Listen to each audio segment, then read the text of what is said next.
Bud Not Buddy, Chapter 8, Part 3.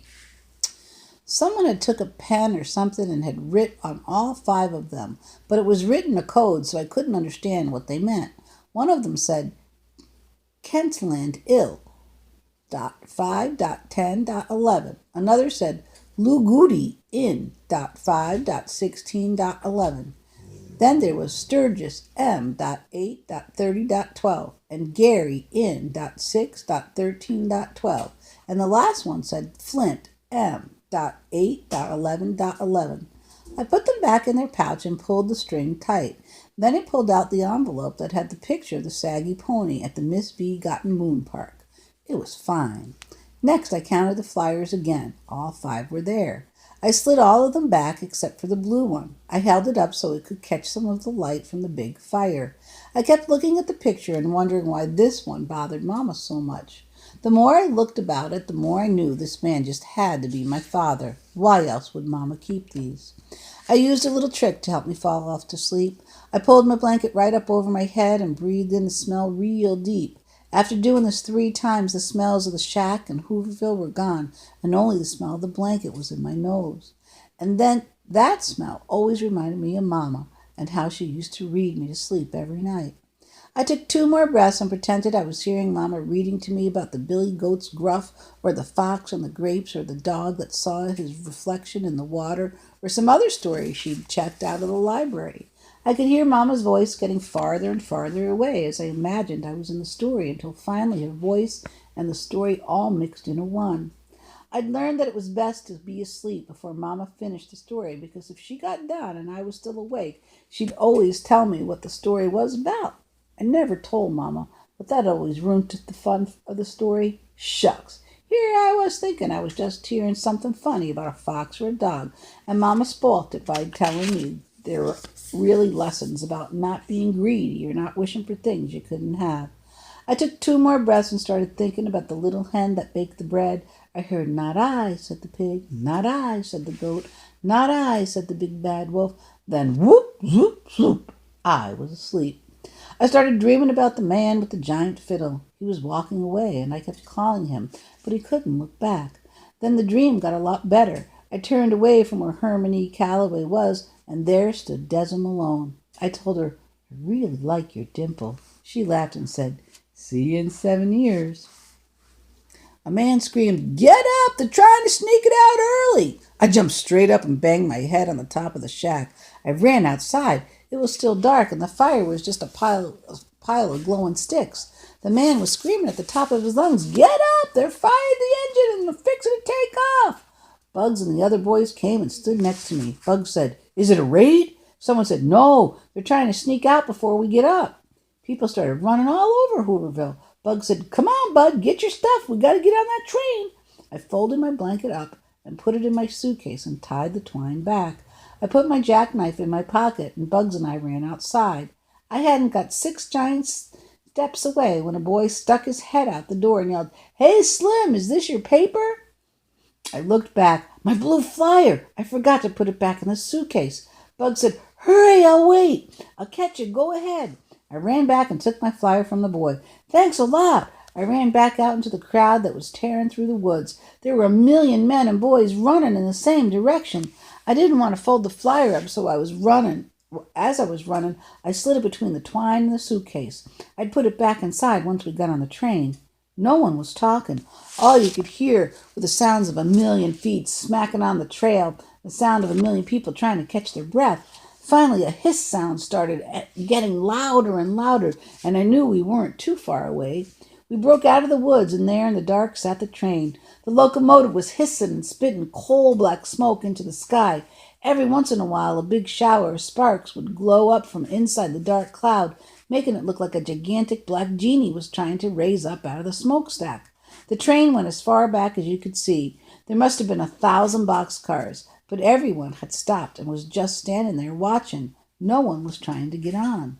I pushed my way to the front to see if I could find Bugs, and I saw why everyone had stopped. There were 4 cop cars and 8 cops standing between the crowd and the train. The cops all had billy clubs and were spread out to protect the train.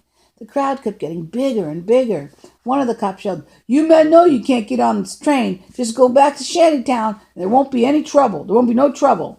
A white man said, "This is the only train going west for the next month. You know we got families to feed and have got to be on it.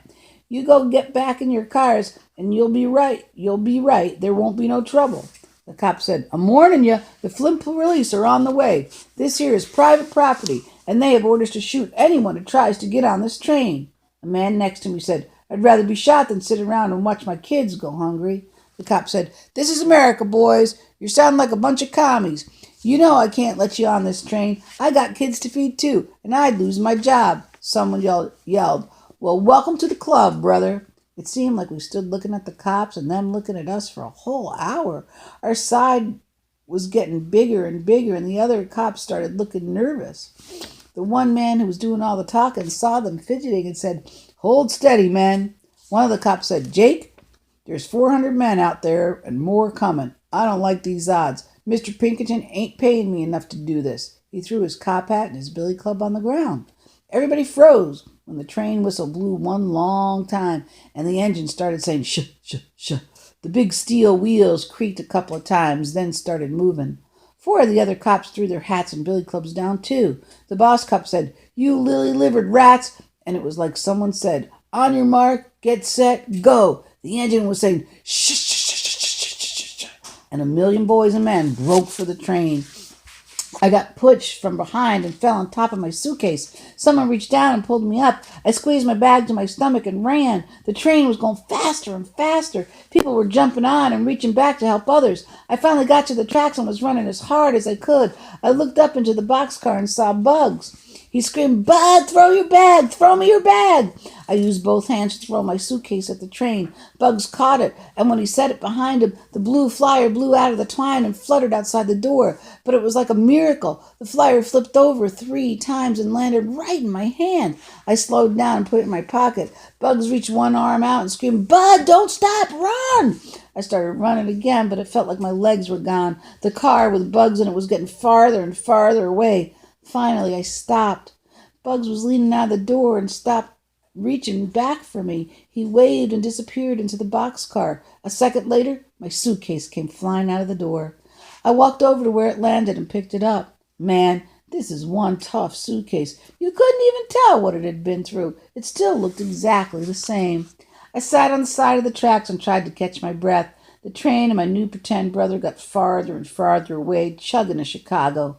Man, I'd found some family, and he was gone before we could really get to know each other. There were 6 or 7 other people who didn't make the train, so we all walked back to toward Hooverville. They must have lit the big fire again, and the sky in the direction was glowing orange. The cop that first threw down his billy club walked over to us and said, "He wasn't lying about the Flint police coming, but they're coming to bust up to Shantytown. Y'all should get out of here." When we got close to Hooverville, we heard 4 gunshots. We all spread into the woods and sneaked up to see what had happened. I peeked from behind a tree and could see a bunch of cops standing around with pistols out. All the men and boys and women that were left in Hooverville were bunched up on one side, and the cops were on the other. The fire had been lit and was burning bigger than ever, but now it was burning because the cops were tearing all of the shacks down and were throwing the wood and cardboard and hunks of cloth into the middle of it. One of the cops dragged the big clothes washing pot over to the side and stuck his pistol down in it and shot 4 more times. Whew! Instead of shooting people, they were shooting holes into all the pots and pans. A man was yelling, "You yellow-bellied lowlives, you waited till you knew most of the men was gone, you cowards." The cops wouldn't talk or nothing. They just kept piling Flint's Hooverville into the fire. I tried to see if I could spot Desmond Malone, but there were too many people. It seemed like the only good thing that came out of going to Hooverville was that I finally kissed a girl. Maybe someone was trying to tell me something. What, with me missing the train and the blue flyer floating back to me? Maybe Desmond Malone was right. Maybe I should stay here in Flint. I walked back farther into the woods and sat down. I pulled the blue flyer out of my pocket and opened my suitcase back up. I smoothed the flyer out and took another good look at it. Maybe it came floating right back to me because this Herman E. Calloway really was my father. Wait a minute. I sat up. The names Caldwell and Calloway are a lot alike. Both of them have 8 letters, and there aren't too many names that have a C-A-L and a W all together like that.